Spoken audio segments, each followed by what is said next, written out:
बंगालच्या खाडीमध्ये रोहिंग्या स्थलांतरितांच्या 2 बोटी बुडाल्यात।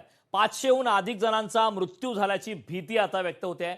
म्यानमारहून मलेशियाकडे निघालेल्या या बोटी समुद्रात बेपत्ता झाल्यात। अद्याप अधिकृत मृतांचा आकडा मात्र स्पष्ट झाला नाही। अतिशय धक्कादायक अशी माहिती समोर येते। बंगालच्या खाडीमध्ये रोहिंग्या स्थलांतरितांच्या 2 बोटी या बुडालेल्या आहेत। यामध्ये तब्बल 500 पेक्षा अधिक जणांचा मृत्यू झाल्याची भीती आता व्यक्त होते। तर म्यानमारहून मलेशियाकडे निघालेल्या बोटी समुद्रात बेपत्ता झाल्यात। अद्याप मात्र अधिकृत मृतांचा आकडा हा स्पष्ट झालेला नाही। मलेशियाकडे निघालेल्या बोटी बाबतीत ही दुर्घटना घडली आहे। रोहिंग्या स्थलांतरितांच्या 2 बोटी बुडाल्यात। 500हून अधिक जणांचा यामध्ये मृत्यू झाल्याची भीती आता व्यक्त होते। रामकृष्ण हरी विठू माऊलीच्या जयघोषाने आणि टाळ मृदुंगाच्या गजरात वारकरी पंढरीकडे निघालेत। संपूर्ण महाराष्ट्रासह देशभरातून आलेल्या लाखो भाविकांच्या उपस्थितीने भक्तीचा एक अभूतपूर्व सोहळा आज पाहायला मिळतोय। पाहूयात वारी संदर्भातील महत्त्वाच्या बातम्या।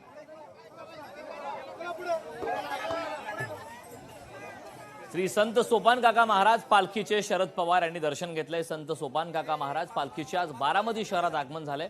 यावेळी माजी केंद्रीय कृषी मंत्री शरद पवार यांनी गोविंदबाग येथे पालखीचे स्वागत करून सपत्नीक दर्शन घेतले। यावेळी गोविंदबाग येथे वारकऱ्यांनी शरद पवार आणि प्रतिभा पवार यांच्यासोबत फोटो काढण्यासाठी गर्दी केली। शरद पवार यांनी पालखीचं दर्शन घेतले। संत सोपान काका महाराज पालखीचं दर्शन घेणार।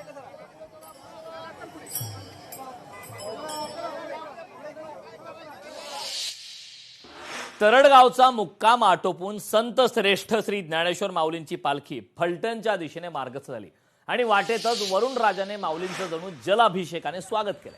गेल्या 10 ते 12 दिवसांपासून दडी मारलेल्या पावसाने आज अचानक हजेरी लावत पालखी मार्गावर थंडगार शिडकावा केलाय। वाढत्या उकाड्याने वारकरी आणि बळीराजा दोघेही चिंतेत होते। मात्र आज पडलेल्या सरींनी वातावरणात गारवा निर्माण झाला आणि पंढरीच्या वाटेवर चालणारे हजारो वारकरी आनंदाने पावसात चिंब भिजले। पावसाच्या सरी, ओठी विठ्ठलनाम आणि पंढरीच्या दिशेने अविरत सुरू असलेली वाटचाल, भक्ती आणि निसर्गाचा हा सुंदर मिलाप तरडगाव ते फलटण या मार्गावर अनुभवायला मिळाला।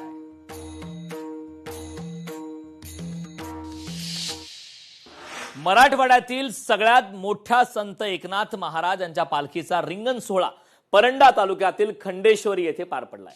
हातात भगवे ध्वज, विणा टाळ घेत वारकऱ्यांनी हजारो भाविकांच्या उपस्थितीमध्ये रिंगण पार पडलंय। या रिंगण सोहळ्याला अश्वांचीही खास उपस्थिती पाहायला मिळाली।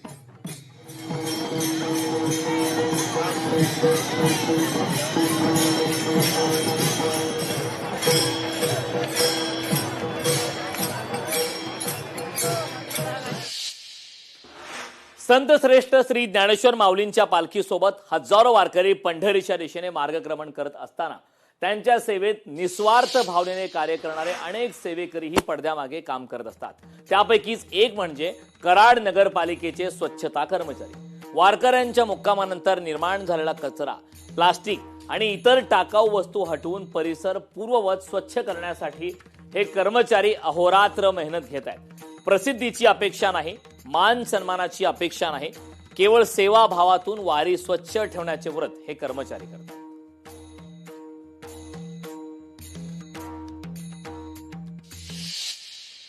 विठू माऊलीच्या जयघोषाने आणि टाळ मृदुंगाच्या गजराने अवघी पंढरीची वाट दुमदुमून गेली। यातच आजचा दिवस फलटणकरांसाठी अत्यंत भाग्याचा आणि भक्तीचा ठरणार आहे। कारण संत श्रेष्ठ श्री ज्ञानेश्वर माऊलींचा पालखी सोहळा आज फलटणच्या पालखी तळावर मुक्कामासाठी दाखल होत आहे। आपल्या लाडक्या माऊलींच्या स्वागतासाठी फलटण नगरी सज्ज झाली आहे। लाखो वैष्णवांचा हा मेळा फलटणमध्ये येत असल्याने नगर परिषद प्रशासनानेही वारकऱ्यांच्या सेवेसाठी कंबर कसले। शुद्ध पिण्याचे पाणी, अखंड वीज पुरवठा, तात्पुरती स्वच्छतागृहे आणि स्वच्छतेसह पालखी तळावर सर्व मूलभूत सुविधांची जय्यत तयारी पूर्ण करण्यात आली। ज्या काही सेवा सुविधा लागणार आहेत त्या सेवा सुविधा फलटण नगर परिषदेने आणि फलटण प्रशासनाने व फलटण तालुका प्रशासनाने पूर्णपणे पूर्ण केलेले आहेत।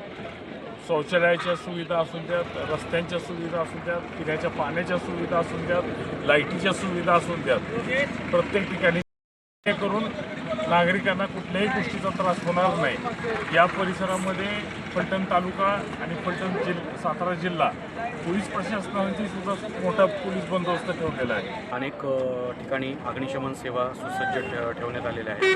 शहराची पूर्णपणे साफसफाई करण्यात आलेली असून पालखीचं प्रस्थान झाल्यानंतर तात्काळ 6 तासाच्या आत पूर्ण पालखी तळाची आणि शहरामध्ये साफसफाई करण्याचं नियोजन आम्ही ठेवलेलं आहे. तसेच विद्युत व्यवस्था, प्रकाश व्यवस्था कोणत्याही प्रकारे पालखी तळावर कमी होऊ नये आणि पालखी मार्गावर कमी पडू नये याच्यासाठी देखील नगरपालिकेनं आयोजन केलेलं आहे.